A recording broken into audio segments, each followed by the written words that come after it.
So one thing I've learned about spearfishing is it never always goes to plan. So it's always good to pack a rod, I found.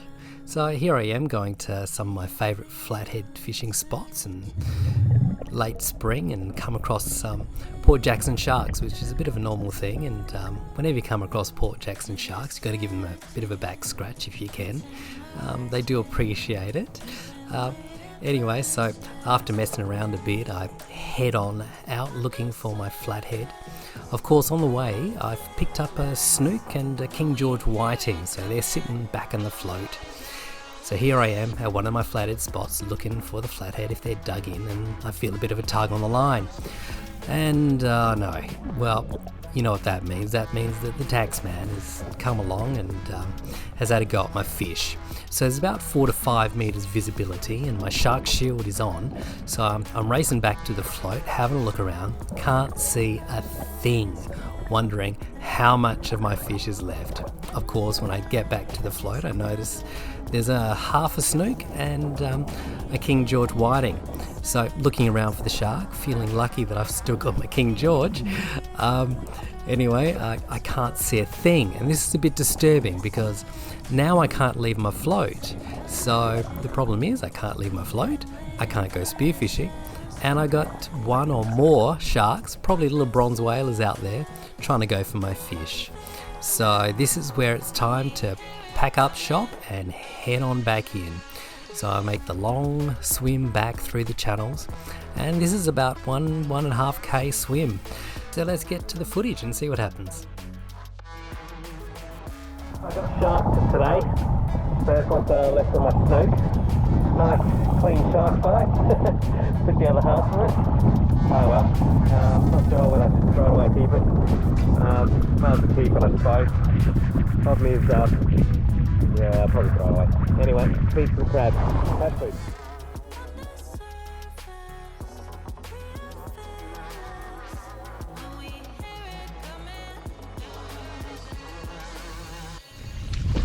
Okay, so we're at one of my favourite beaches. We're going to go for flathead today. We're going to target them. Might go for some whiting later. But the whiting around and they're around in force. The flathead are around too. Now here's something, a whole lot of crabber footprints are around. And probably crabs as well. So I'll be going to areas hopefully that the crabbers don't go too much. Anyway, we're going to be casting, there's some channels, I don't know if you can see the channels, but they're out there. And we'll see how we go with that.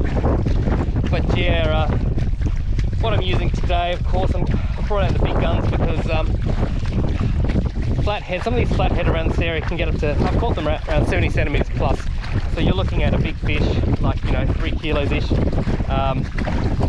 And if you bring something light, they will take you around this weed and they will, you just end up losing a whole lot of rigs, which I've done. So here is a classic spot where flathead, I find, love to hide. See, it's a bit darker. It's also quite soft if I was to step into it. So it's sort of a bit of a silty sort of area where the silt collects. Flathead will be anywhere in this little spot here. I've already fished it over here, so I'm not expecting to scare anything, but I'm also looking because if I see boom, like a puff of sand and a big shadow go out, then what I'll do is I'll watch where it goes and I'll come back in a second, let it go for a second, maybe 15 minutes, come back and then fish it. I don't know if you can see it, but along this edge every now and then you'll see these little fish swimming along. And so I'm actually casting along this edge and out there as I'm walking along this way, and that's because I reckon the flathead will sit along this edge and they'll pick off these little fish. You always see them. It's not it's quite a common sight. So once again, I'm out there in the abyss, so it's really hard when you do get a flathead because they're going to go through all the weeds. And this is why I come with some strong line, because around these spots, if you've got light leader, light line, and you're trying to get a flatty, and it takes you through all those weeds, you can sort of see that motley coloured ground. Yeah, you're going to just lose a whole lot of rigs, a whole lot of lures. It is definitely not going to make your day. So I'm going to cast out, and before I get too close, I'm going to cast along this edge, like I'm doing right now.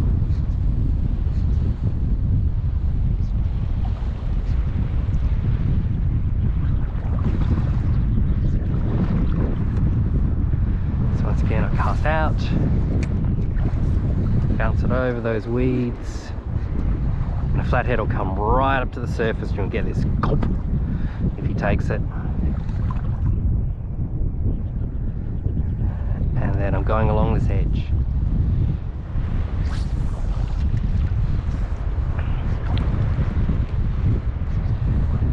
So I'm covering the ground. Definitely not getting too close to the whoa!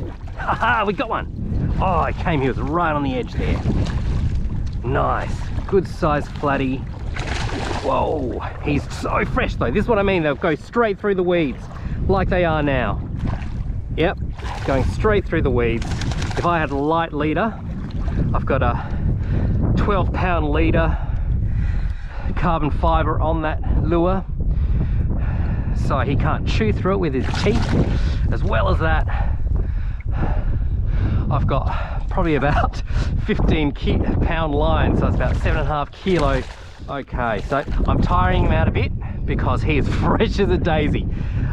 As you saw, he was literally 4 meters away from me, so me casting along the edge, casting a bit out there is good. Him splashing about, there's potentially another flathead which is out there which has come interested, so I might walk slowly back through the grass, trying to keep his head up. Okay, the more I keep his head up, the better it is.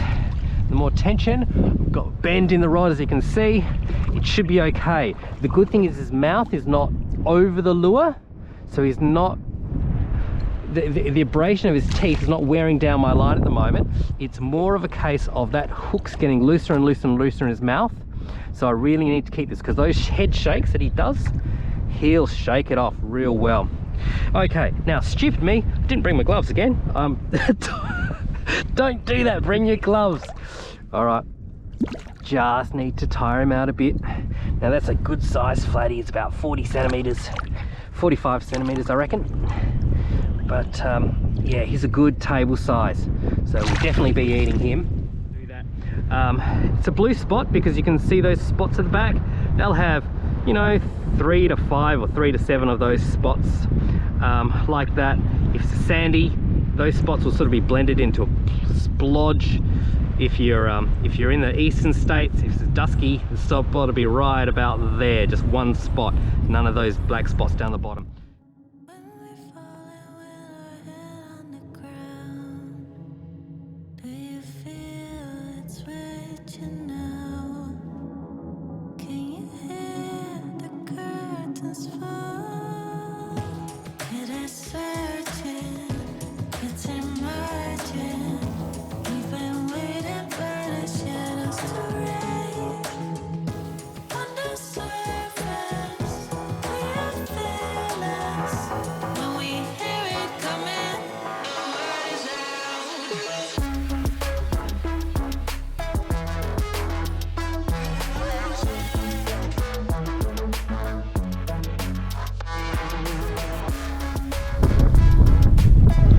Okay, so we're doing some poppers on the surface lure fishing for yellowfin whiting.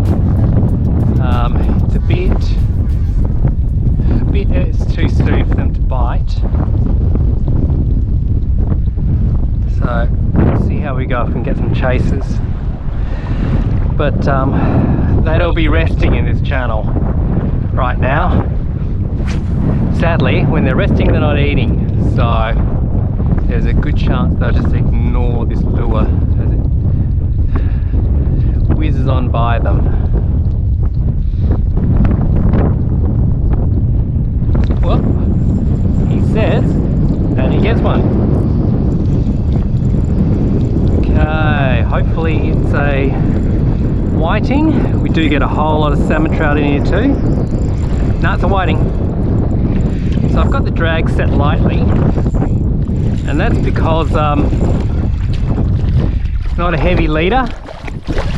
I'm looking at 8-pound leader. That's a really good sized yellowfin. That's some line. I'll take the lure out of his mouth and yeah, first one for today. Don't even have to measure that one. It's 35 to 40 centimeters. So I'll just get this out and I'll show you in a second. Okay, so this is a fish. Nice yellowfin whiting. Just pop him in there and he'll sit quietly. Looks like we're going to get a feed today. So good fun getting that flathead earlier. Now we're going for the yellowfins. Okay. So as you can see, there's one doing the damage. Let's see if I can get another hook up. Alright. So I'm just jiggling it. It's an easy wind in, nothing fancy.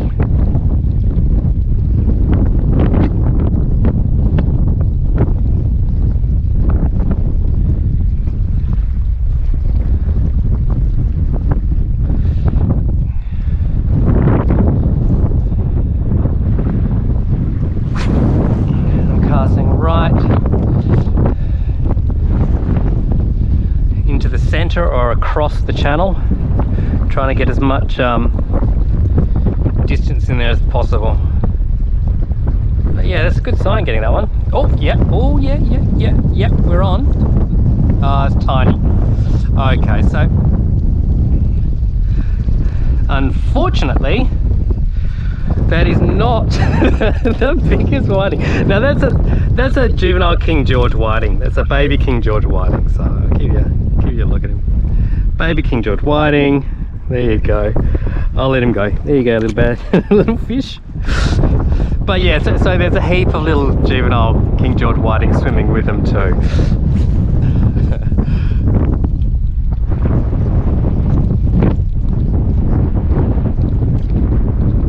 But yeah, it's about, from what I've been taught from people who are a lot better at it than me, it's about just keeping up the action and keeping the speed. Some people I've read might stop it and this and that and the other, but I'm still a novice at this, so I'm not brilliant at it whatsoever. I'm still learning.